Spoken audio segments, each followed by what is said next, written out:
ನಮಸ್ಕಾರ ಸ್ನೇಹಿತರೆ, ನಾನಿವತ್ತು ಮಾತಾಡೋಕೊಟ್ಟಿರೋದು ಬಿಡದಿ ಟೌನ್ಶಿಪ್ ಬಗ್ಗೆ.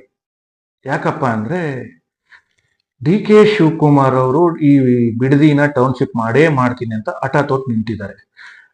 ಸ್ನೇಹಿತರೆ, 2006 ಹೋಗ್ಬೇಕಾಗತ್ತೆ. 2006 ಅಲ್ಲಿ ಕುಮಾರಸ್ವಾಮಿ ಅವರು ಸಿಎಂ ಆದಾಗ ಬಿಡದಿಯ ಟೌನ್ಶಿಪ್ ಮಾಡ್ತೀನಿ ಅಂತ ಹೊರಡ್ತಾರೆ. ಅವರು ಎಲ್ಲಾ ಜಾಗಗಳನ್ನು ನೋಡಿ ಬಂದ ಮೇಲೆ ರೈತರ ವಿರೋಧಗಳು ಸ್ಟಾರ್ಟ್ ಆಗುತ್ತೆ. ಆಗ ಕುಮಾರಸ್ವಾಮಿ ಅವ್ರು ಏನ್ ಮಾಡ್ತಾರೆ, ಬಿಡದಿಯ ರೈತರನ್ನ ಕರೀತಾರೆ. ಕರೆದು ನಾನು ಈ ತರ ಅನ್ಕೊಂಡಿದೀನಿ, ಏನ್ರಪ್ಪ ನಿಮ್ ಅಂದಾಗ ಅಲ್ಲಿ ಬೇಡ, ನಮಗೆ ಟೌನ್ಶಿಪ್ ಬೇಡ ಅಂದಾಗ ಕುಮಾರಸ್ವಾಮಿ ಅವರು ಇಲ್ಲ, ಇದು ಬರಡು ಭೂಮಿ, ಟೌನ್ಶಿಪ್ ಮಾಡೋಣ ಅಂತಾರೆ. ಇಲ್ಲ, ಯಾರಿಲ್ಲ, ಬರಡು ಭೂಮಿ ಅಲ್ಲ, ಇದು ಟೌನ್ಶಿಪ್ ಬೇಡ ಅಂತ ಹೇಳ್ತಾರೆ. ಆಗ ಕುಮಾರಸ್ವಾಮಿ ಅವರು ರೈತರ ವಿರೋಧಕ್ಕೆ ಮಣಿದು ಇಲ್ಲ, ನನಗೆ ಟೌನ್ಶಿಪ್ ಮಾಡಲ್ಲ, ಬೇಡ ಅಂತೇಳಿ ಅಲ್ಲಿಗೆ ಕ್ಯಾನ್ಸಲ್ ಮಾಡ್ತಾರೆ. ಅದಾದ 20 ವರ್ಷಗಳ ನಂತರ ಮಾನ್ಯ ಮುಖ್ಯಮಂತ್ರಿಗಳು ಡಿ ಕೆ ಶಿವಕುಮಾರ್ ಅವರು ನಾನು ಟೌನ್ಶಿಪ್ ಮಾಡ್ತೀನಿ ಅಂತ ಈಗ ಬಂದಿದ್ದಾರೆ. ಸ್ನೇಹಿತರೆ, 2006 ಕುಮಾರಸ್ವಾಮಿ ಅವರು ಟೌನ್ಶಿಪ್ ಮಾಡಕ್ ಹೊರಟಿದ್ದು ನಿಜ. ಯಾಕಪ್ಪ ಅಂದ್ರೆ ಅವಾಗ ಬೆಂಗಳೂರು ಗ್ರಾಮಾಂತರ ಜಿಲ್ಲೆ ಬರಡು ಭೂಮಿ. ಎಸ್ ಸ್ನೇಹಿತರೆ, ಯಾಕೆ ಅಂದ್ರೆ 2006 ಅಲ್ಲಿ ಯಾವ ರೈತನು ಬೋರ್ ಸಹ ಹಾಕ್ಸಕ್ ಆಗ್ತಾ ಇರಲಿಲ್ಲ. ಅಂದ್ರೆ ನಿಮ್ಗೆ ಗೊತ್ತು, 2006ರಲ್ಲಿ ದುಡ್ಡಿನ ಅಭಾವ ಎಷ್ಟಿತ್ತು ಅಂತ. ಅವಾಗ ಒಂದು ಬೋರ್ ಹಾಕ್ಸ್ಬೇಕು ಅಂದ್ರೆ ತುಂಬಾ ಕಷ್ಟ ಪಡುವ ರೈತ.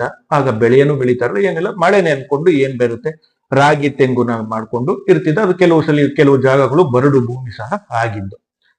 ಕಾಲಕ್ರಮೇಣ ರೈತರು ಸಹ ಇಂಪ್ರೂವ್ ಆಗ್ತಾ ಹೋಗ್ತಾರೆ, ಮಳೆನೂ ಚೆನ್ನಾಗಿ ಕೈ ಹಿಡಿತಾ ಹೋಗುತ್ತೆ.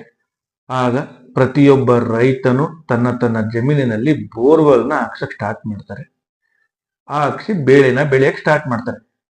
ಇವತ್ತೂ ಸಹ ರಾಜ್ಯದಲ್ಲಿ ಅತಿ ಹೆಚ್ಚು ರೇಷ್ಮೆ ಬೆಳೆಯುವ ಜಿಲ್ಲೆ ಯಾವುದು ಅಂದ್ರೆ ನಮ್ಮ ಜಿಲ್ಲೆ, ಅಂದ್ರೆ ಈಗಿನ ದಕ್ಷಿಣ ಜಿಲ್ಲೆ. ಇವತ್ತು ಯಾರೋ ಒಬ್ರು ಹೇಳ್ತಿದ್ರು, ನಾನು ಕೇಳ್ಪಟ್ಟೆ, ಇದು ಬರಡು ಭೂಮಿ ಜಾಗ ಅಂತ.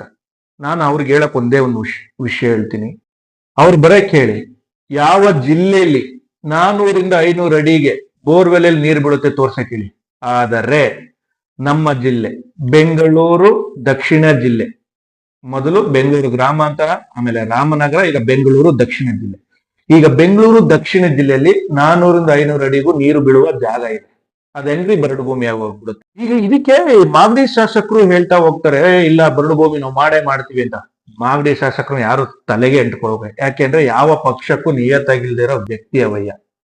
ಬಿಜೆಪಿಲಿ ಇರ್ತಾರೆ, ಅಲ್ಲೂ ನಿಯತ್ತಾಗಿರಲ್ಲ, ಅಲ್ಲಿಂದ ಹೊರದೋಡಿಸಿದಾಗ JDS ಬರ್ತಾರೆ, JDS ಅಲ್ಲೂ ನಿಯತ್ತಾಗಿರಲ್ಲ, ಅಲ್ಲಿಂದ ಕಾಂಗ್ರೆಸ್ ಬರ್ತಾರೆ. ಈಗ ಡಿ ಕೆ ಶಿವಕುಮಾರ್ ಅವರು ಬೆಗಿ ತಿಡಿತಾ ಇದ್ದಾರೆ. ಯಾಕೆಂದ್ರೆ ಆ ವ್ಯಕ್ತಿ ಕಾಂಗ್ರೆಸ್ ಅಲ್ಲೂ ನಿಯತ್ತಾಗಿರಲ್ಲ, ಸ್ವಲ್ಪ ದಿನ ಬಿಟ್ಟು CJPಗೆ ಹೋದ್ರು ಹೋಗ್ಬೋದು, ಇಲ್ಲ ಇಂಡಿಪೆಂಡೆಂಟ್ ಆಗಿ ಹೋಗು. ಇಂಡಿಪೆಂಡೆಂಟ್ ಆಗಿ ನಿಂತ್ರೆ ಗೆಲ್ಲಲ್ಲ ಬಿಡಿ, ಅದು ಬೇರೆ ವಿಷಯ. ಮಾನ್ಯ ಡಿ ಕೆ ಶಿವಕುಮಾರ್ ಅವರೇ, ಬೆಂಗಳೂರು ದಕ್ಷಿಣ ಬರಡು ಭೂಮಿ ಅಲ್ಲ, ದಯವಿಟ್ಟು ಅರ್ಥ ಮಾಡ್ಕೊಳ್ಳಿ.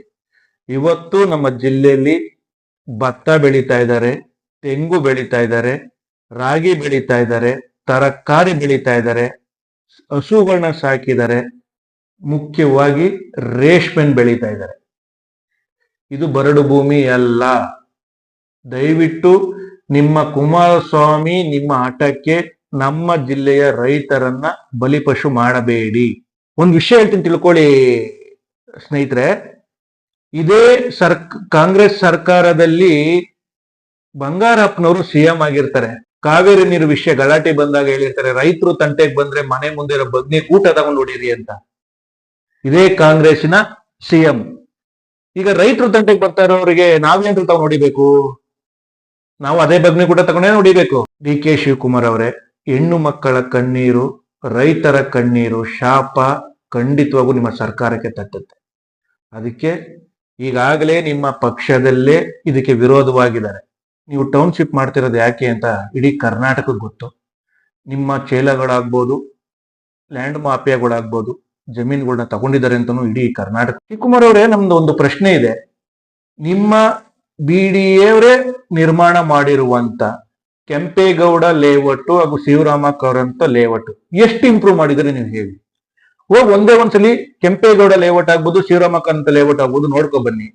ಒಂದು ರೋಡ್ ಸರಿ ಇಲ್ಲ, ಒಂದು ಮೋರಿ ಇಲ್ಲ, ಒಂದು ಲೈಟ್ ಇಲ್ಲ.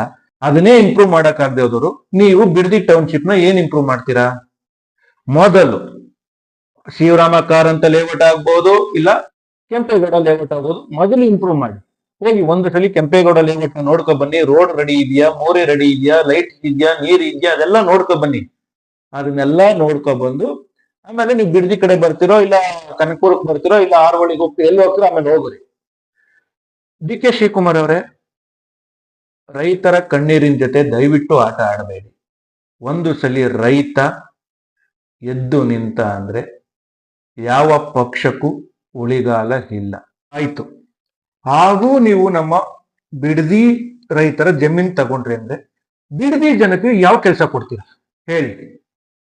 ಈಗಾಗಲೇ AI ಬಂದು ತುಂಬಾ ಜನ ಕೆಲಸ ಇಲ್ಲದೆ ಮನೇಲಿ ಕೂತಿದ್ದಾರೆ. ಎಷ್ಟೋ ಸಾಫ್ಟ್ವೇರ್ ಕಂಪ್ನಿ ಕೆಲಸ ಮಾಡ್ತಿರೋ ವ್ಯಕ್ತಿಗಳು ನಮ್ಗೆ ಇಲ್ಲಿನ ಕೆಲಸನೇ ಬೇಡಪ್ಪ ಅಂತ ಹೇಳಿ ಹಳ್ಳಿಗಳಿಗೆ ಹೋಗಿ ರೈತರಾಗಿದ್ದಾರೆ. ನೀವು ಬಿಡದಿ ಜನಕ್ಕೆ ಏನ್ ಕೆಲಸ ಕೊಡ್ತೀರಾ? ಅಂದ್ರೆ ಸೆಕ್ಯೂರಿಟಿ ಕೆಲಸ ಕೊಡ್ತೀರಾ?